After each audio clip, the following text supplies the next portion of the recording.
ምክንያት በዓሉን ለማድበዝበዝ የሚካሄደው አካሄድ ተገቢ አይደለም። አሁንም ወደ ኋላም ወደፊትም ህግ ነሐሴ 7 ተጸነሰች፣ ግንቦት 1 ተወለደች፣ ታኅሳስ 3 ቤተ መቅደስ ገባች፣ ጥር 21 አረፈች፣ የካቲት 16 ቃል ኪዳንን ተቀበለች፣ ሐምሌ 14 ተቀበረች፣ ነሐሴ 16 ደግሞ ወደ ሰማይ አረገች። መጽሐፍ ቅዱስ ላይ ብዙ ቆንጆ ሴቶች አሉ። ርብቃ ቆንጆ ናት፣ ራሄል ቆንጆ ናት፣ አቢግያ ቆንጆ ናት፣ ቤርሳቤት ቆንጆ ናት፣ ውብ ናቸው። የሁሉም ውበት ተደምሮ የዓለም ውቦች ውበት ተደምሮ አይበልጣት። የመጨረሻ የውበት መጨረሻ፣ የደግነት መጨረሻ፣ የርህራሄ መጨረሻ፣ የጥበብ መጨረሻ ማን ነው ስሟ? ኮሜንቱን አጥለቅልቁልኝ። ከእጅህ አታውጣኝ፣ ወደ ቤቴ የመጣውን አስወጥቼ አልሰደውም ብለሃልና አንተ አስተካክል። ብቻዬን አልሆነልኝም። እስተካከላለሁ ብዬ ያቀድኩት ብዙ ነበር። ብዙ ቀን እየማልኩ እየተገዘትኩ ለመስተካከል ወስኛለሁ። ዩቲዩብ ቻናል ቤተሰቦች እንኳን ወደዚህ ዩቲዩብ ቻናል በደህና መጣችሁ። እኔንም እንኳን ደህና ቆያችሁኝ። የመጀመሪያ ነው ዩቲዩብ ስለቅሶ እኔም እየመጣሁኝ ስለሆነ ዌልካም በሉኝ። በያላችሁበት ሰላማችሁ ይብዛ። ለዩቲዩብ አዲስ እንደመሆን መጠን በሰብስክራይብ ያደረጋችሁ ዛሬ እንግዲህ ቀኑ 21 ነው። በዛ ምክንያት የእመቤታችንን ቅድስት ድንግል ማርያም ድንቅ ተአምሮች የሚያሳይ ቪዲዮዎችን ይዘን መጥተናል። ከዛም በተጨማሪ በሰሞኑ ስለ እመቤታችን ቅድስት ድንግል ማርያም ብዙ የተባሉ ነገሮች ነበሩ። እነዛንም በተመለከተ የተለያዩ ቪዲዮዎችን ይዤ መጥቻለሁ። እስከ ቪዲዮ ፍጻሜ ድረስ አብራችሁን ቆዩ። አንደበቷ የጣፈጠ ልቅም ያለች እንዳለላት ደካማው ነብንቃል። መንገዷ ሁሉ ያማረ እኮ ነው፣ ውበት እኮ ነው። ብትከተላት እኮ ወስዳ ከህይወት እንጀራ የምታደርስ ብትከተላት ወደ ትንሣኤ የምታደርስ ልጇን መርታም እስቲ ኮከቡን እየተከተልክ ማርያም ወዳለችበት ሂድ። ያንን እውነተኛ ፀሐይ እኮ ታቅፈው ነው የምታገኘው። በድቅድቁ ጨለማ በሌሊት ታቅፈው ነው የሚገኘው። ወደ ድንግል ማርያም በእውነት እንገራችሁ፣ እኔ ድንግል ማርያም ወዳለችበት የሚመሩኝ እግሮች ያማሩ ናቸው። ድንግል ማርያም ወዳለችበት የሚጠቁሙኝ ጣቶች የተባረኩ ናቸው። ስለ ማርያም የሚነግሩኝ አንደበቶች፣ የጻፉ ጣቶች፣ የነ አባ ጊዮርጊስ የነ ቅዱስ ኤፍሬም አንደበቶች ብሩካን ናቸው። ኩበት ሂጂ በወጣሁበት ውጭ ባደርኩበት ደሪ ቀኝ እጅሽን በላይ ላይ አሳድሪብኝ ጫኝብኝ ይላል። ወይጉ እንደው እነዚያ ልጆች አግኝቻቸው እውነቴን ነው ማምላክ እሳትን የታቀፈች እኮ ነው። ታቅፋለ የመጣችው እኮ መድኃኒት ነው። የሞት ፍሬ ይዛ እንደሆነ አልመጣችው። እጇ መድኃኒትን የታቀፈ ነው። መድኃኒትን የታቀፈች ይገርማል። ሲርብህ እኮ ቁራሽ እንጀራ ይዘው የሚመጡ እጆች እንዴት ተወዳቸዋለህ? መብረቅን የታቀፉ እነዚህ እጆች ምን ነው ባገኘናቸው።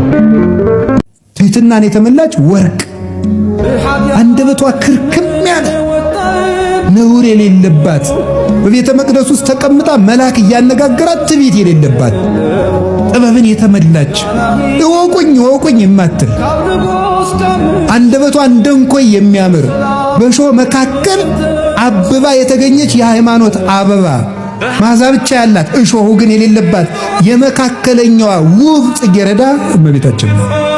እርግማን ያለካት ስጋዋ ወርቅ፣ ነፍሷ ወርቅ፣ ህሊናዋ ወርቅ፣ ልቧ ወርቅ፣ ሕዋሳቷ ወርቅ፣ ጽሟ ወርቅ፣ ሁለንተናዋ ገንዘብ የሆነ ጸጋን የተመላች እጅ እግሯ ገንዘብ የሆነ ናት እመቤታችን።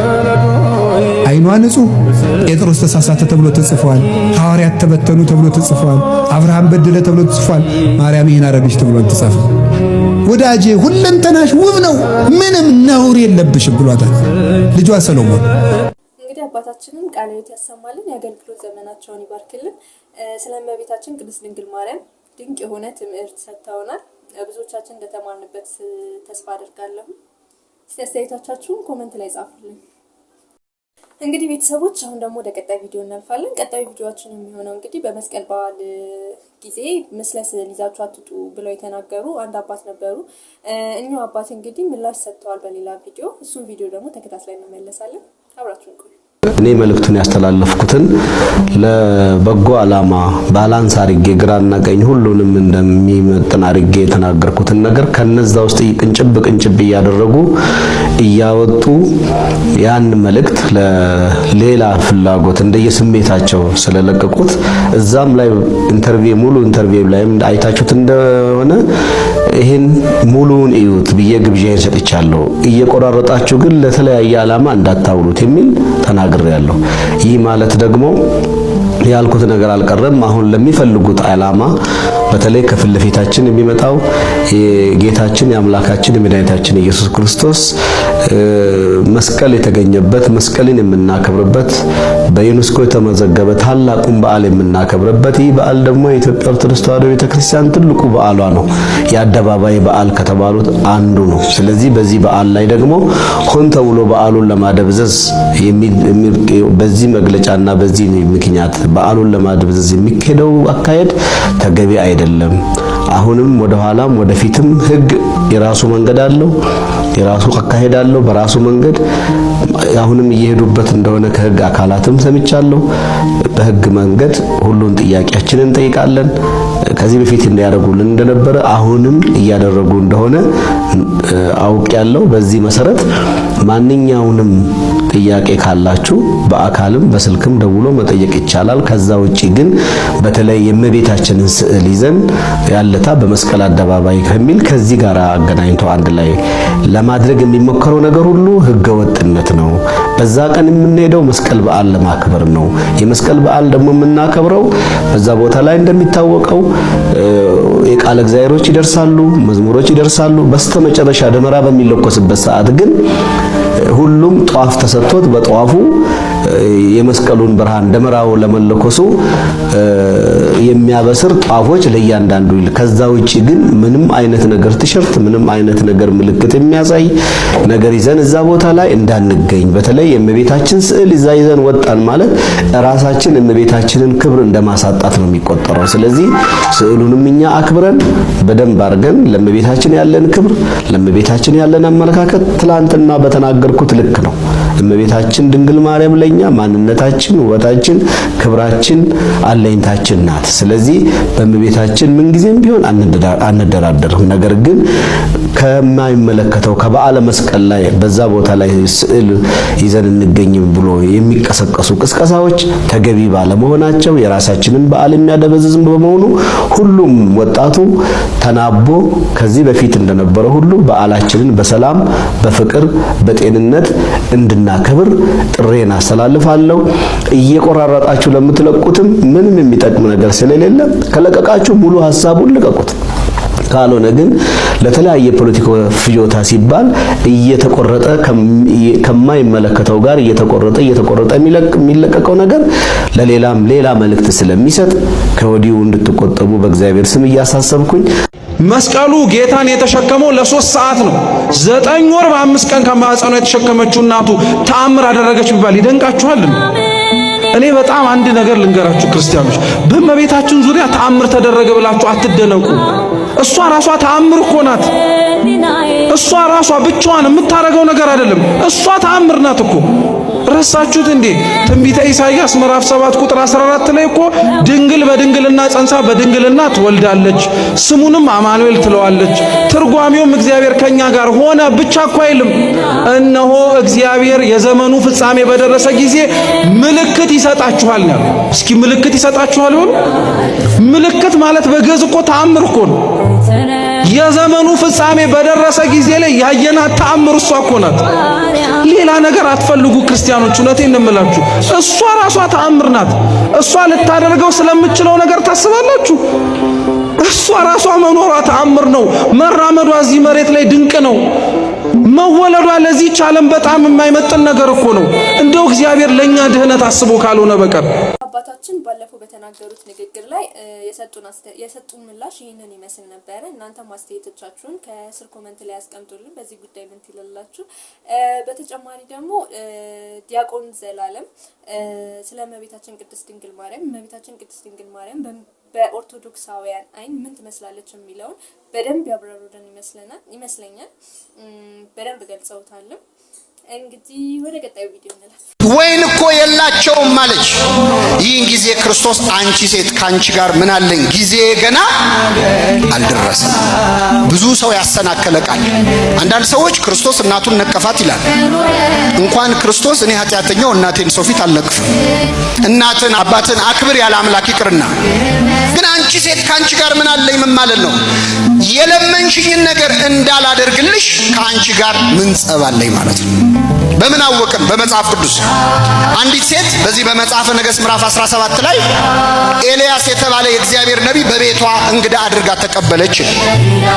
ኤልያስ ቤቷ ሲገባ በሱ በረከት እግዚአብሔር ቤቷን ባረከው። ጥቂት ዱቄት ነበራት። ዱቄቱን ባርኮት ኤልያስ ጸልዮ 6 ወር ሙሉ ያንን ዱቄት ሲመገቡ ቆዩ። በኋላ የዚህ ሴትዮ ልጇ ድንገት ሞተ። ዮናስ የሚባለው ነቢይ ነው፣ ሕፃን ነው። የዛኔ ድንገት ሞተባት። ደነገጠች። ወደ ኤልያስ መጣች። ምን አለችው? የእግዚአብሔር ሰው ሆይ አለች። የማን ሰው ሆይ? ኃጢአቴን ለእግዚአብሔር ነግረህ ልጄን ልትገድል ነው ወይ ወደ ቤቴ የመጣኸው? ከአንተ ጋር ምን አለኝ አለችው ይላል። ከአንተ ጋር ምን አለኝ ማለት ምን ጸብ አለኝ ካንተ ጋር ማለት ነው። ከኔ ጋር ምን አለ አይደለም፣ እሱ ጸብ ነው። ከኔ ጋር ምን አለ አይደለም፣ ካንተ ጋር ምን አለኝ? ኃጢአቴን ነግረህ ልጄን ገደልክብኝ አለች። የማርቆስ ወንጌል ምዕራፍ 1 ላይ ራሱ ሰይጣን ክርስቶስ ሲመጣ ሲያየው የናዝሬቱ ኢየሱስ ሆይ የእስራኤል ቅዱሱ የእግዚአብሔር ቅዱሱ ካንተ ጋር ምን አለን? ልታጠፋን መጣህን አለ። ካንተ ጋር ምን አለን ማለት ምን ጸብ አለን ማለት። ስለዚህ ክርስቶስ ምን አላት? ካንቺ ጋር ምን አለኝ? የለመንሹን እንዳላደርግ ምን ጠብ አለኝ? ነገር ግን ይህን የማደርግበት ጊዜ ገና አልደረሰም አላት። ይህን ጊዜ ድንግል ማርያም ዞራ የሚላችሁን ሁሉ አድርጉ አለቻቸው። አገልጋዮቹ ታዘዙ። በእንስራ ሄደው ከጉድጓድ ውሃ ቀድተው ጋኑን ሙሉት አላቸው። ሞሉት፣ እስከ አፉ ድረስ ሞሉት ይላል። እኔ አገልጋዮቹን እዚህ ላይ በጣም አደንቃቸዋል። ምክንያቱም ክርስቶስ ከዛ በፊት ታምር ሲያደርግ አይተውት አያውቁ። ተራ ሰው መስሎ ነው የሚሰማቸው። ሂዱና ውሃ ቅዱ ሲላቸው ለምንድን ነው የምንቀደው አላ። ሄደው ቀድተው ሙሉ አላቸው። ሞሉ፣ እስከ አፉ ሙሉት አለ። ሞሉ።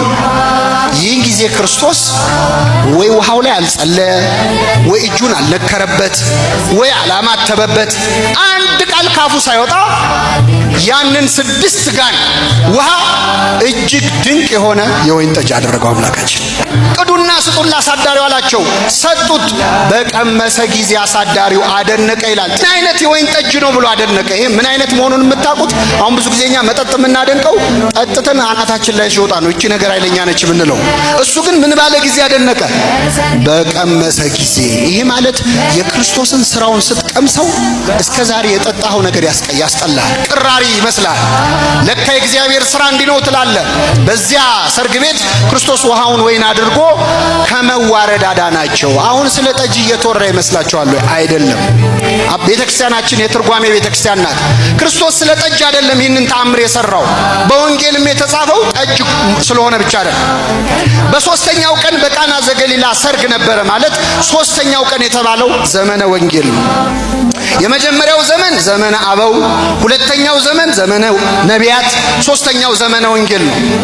በሶስተኛው ቀን በዘመነ ወንጌል ሰርግ ነበረ የተባለው በድንግል ማርያም ማህፀን ውስጥ የተፈጸመውን የአምላክና የሰውን ጋብቻ የቤተ ክርስቲያንና የክርስቶስን አንድነት ነው።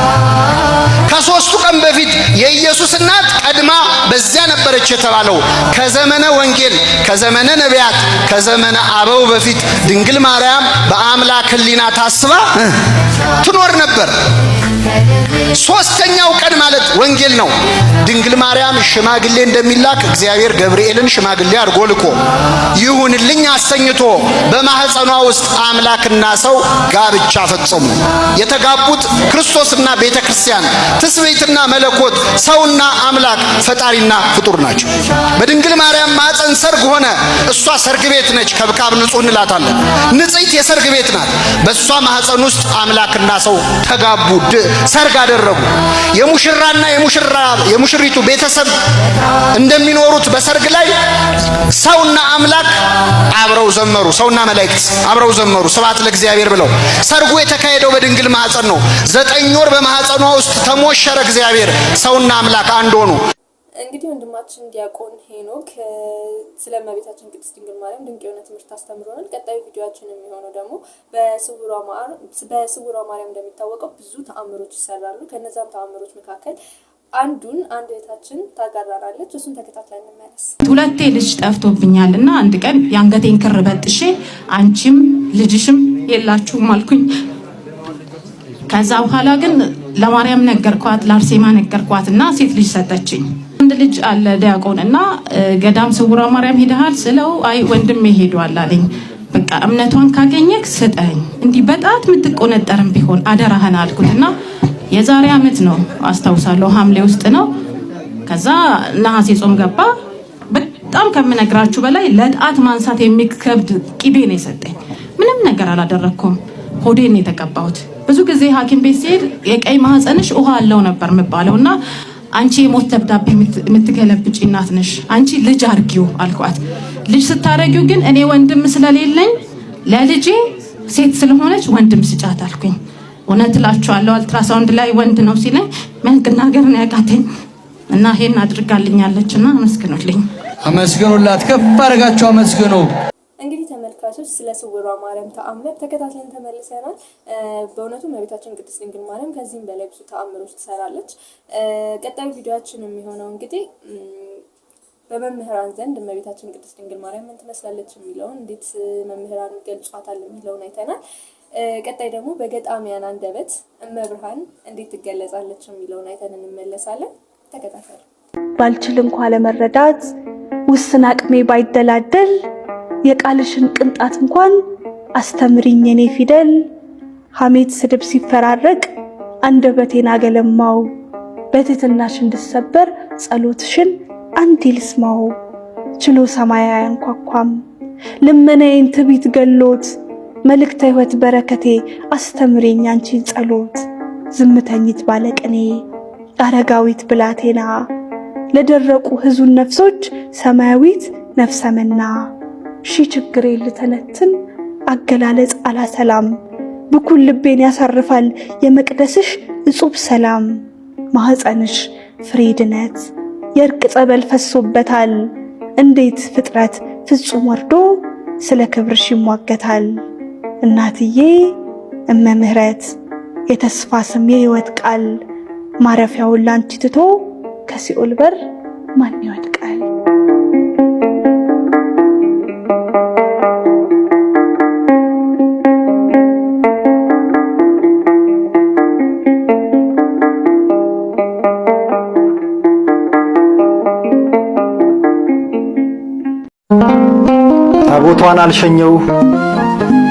ታቦቷን አልሸኘው በቅጧ ላወጣው አስራት በኩራቷን፣ ለበረከት ብዬ መጥረጊያ ጨብጬ ያላጸደው ቤቷን።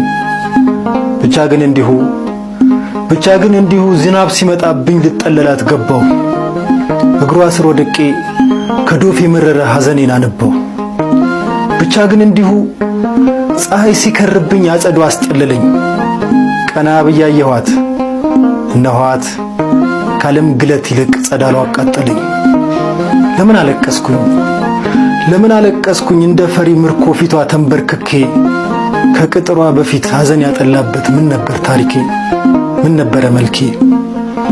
እንጃ አልቅሼ ሲደክመኝ ጉሮሮዬን ጠማኝ ከጸበሏም ጠጣሁ፣ ብቻ ወደ አሩሩ ብቻ ወደ ጎርፉ ማርያም እያልኩኝ ካለሁበት ወጣሁ። ማርያም ቤተሰቦች ለዛሬ ይዤላችሁ የመጣኋቸው ቪዲዮዎች ይህንን ይመስሉ ነበረ። ብዙ እንደተማማርንባቸው ተስፋ አድርጋለሁኝ። ይሄ ዩቲዩብ ቻናል አዲስ እንደመሆኑ መጠን ሰብስክራይብ እያደረጋችሁ አበረታቱኝ። ይህንን ዩቲዩብ ቻናል ብዙ ቤተሰብ እንዲኖረው እናድርግ። አስተያየቶቻችሁን ደግሞ ኮሜንት ላይ መሻሻል አለባቸው ብላችሁ የምታስቧቸውን ነገሮች ኮሜንት ላይ ያስቀምጡልኝ።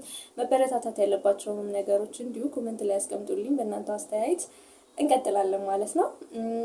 በሌሎች ቪዲዮዎች በሌላ ቪዲዮ ተመልሰን እስከምንመጣ ድረስ